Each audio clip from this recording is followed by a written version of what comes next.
Hi friends, നമുക്കൊന്നൊരു മത്തിപ്പീര വെച്ചാലോ. മത്തി ഇഷ്ടമില്ലാത്ത മലയാളികൾ ആരും ഉണ്ടാവില്ലേ?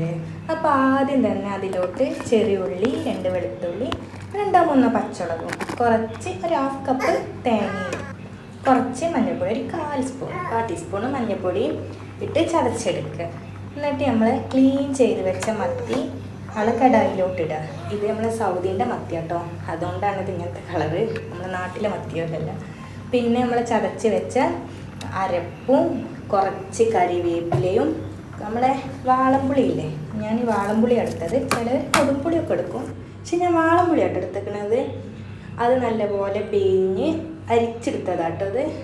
അത് അതിലൊഴിച്ച് എല്ലാം പാടെ അരപ്പൊക്കെ ഒന്ന് യോജിക്കുന്ന വിധം മിക്സാക്കി കൊടുക്കുക.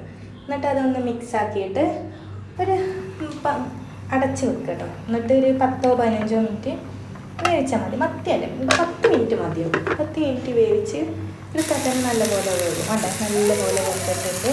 എന്നിട്ട് അതിലോട്ട് നമ്മൾ കുറച്ച് പച്ച വെളിച്ചെണ്ണയും കറിവേപ്പിലും പാടെ ഒഴിക്കുക. പച്ച വെളിച്ചെണ്ണ എടുക്കുന്നത് വിട്ടുപോയിട്ടോ ക്യാമറ, അതാട്ടത്. എന്നിട്ട് അതൊന്ന് മൂടി വെച്ചിട്ട് തീ ഓഫ് ചെയ്ത് ഒരു 10 മിനിറ്റ് കഴിഞ്ഞിട്ട് നമുക്ക് സെർവ് ചെയ്യാം. അപ്പോൾ കണ്ടോ, നല്ല ടേസ്റ്റി ആയിട്ടുള്ള മത്തി